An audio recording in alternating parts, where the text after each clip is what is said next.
Question అడిగారు నేను వస్తుండగా, సార్ రేవంత్ రెడ్డి అసెంబ్లీలో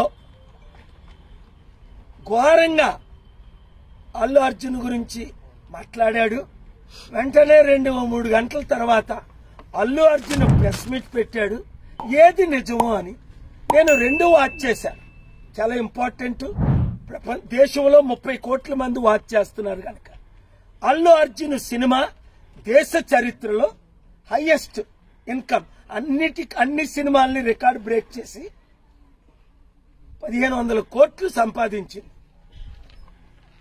నేనే అల్లు అర్జున్ అయితే ఆ సినిమాలో వచ్చిన నా ప్రాఫిట్ అది 200 కోట్ల 300 కోట్ల 500 కోట్ల లాభం ఆ కుటుంబానికి, ఎవరైతే తల్లి చనిపోయిందో ఆ కొడుకుకి, పాపం కోమాలో ఉన్నోడికి, తండ్రికి, అలాగే అనాథులకు వితంతులకు ప్రకటిస్తా.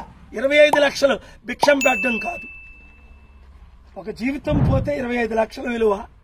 అల్లు అర్జున్ కొడుకు చనిపోయింటే 25 లక్షలతో సరిపెట్టుకుంటాడా? నువ్వు 20 మూవీలు చేశావు, 20 సంవత్సరాలు.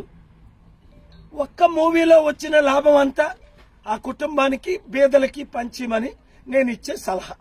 అదే నేనే అల్లు అర్జున్ అయితే రేవతి చనిపోయిన అమ్మాయి 1,00,000 కోట్లు ఇచ్చినా తిరిగి నేను ఆ జీవితాన్ని తీసుకురాలేను. నన్ను క్షమించండి దయచేసి. రేవతి తండ్రి, రేవంతి భర్త, రేవంతి బంధువులు నన్ను క్షమించండి అని మొట్టమొదట మాట్లాడాలి. నేనే అల్లు అర్జున్ అయితే నాకు ఆ సినిమాకు 300 కోట్లు ఇచ్చారు. రేవతి కుటుంబానికి, రేవతి కొడుకు చనిపోతున్న కొడుకు హాస్పిటల్లో ఉన్నవాడికి ఆ 300 కోట్లు ఇచ్చేస్తున్నాను. 20 సినిమాలు చేశాను, ఇంకొక 20 చేస్తాను. 3 మిగిలిన డబ్బంతా పేదలకి పంచేస్తాను, గ్రామాభివృద్ధి చేస్తాను అనాల. నేను వచ్చిందే ఎంటర్టైన్మెంట్కి, నేను చేసిందే మీ కొరకు. 1000 కోట్లు ఆస్తుందే అల్లు అర్జున్. ఇది మై హోమ్తో నీకు పార్ట్నర్షిప్ ఉందే, ఆయనకి 1,00,000 కోట్లు ఉంది, నీకు 1000 కోట్లు ఉందని విన్నాను.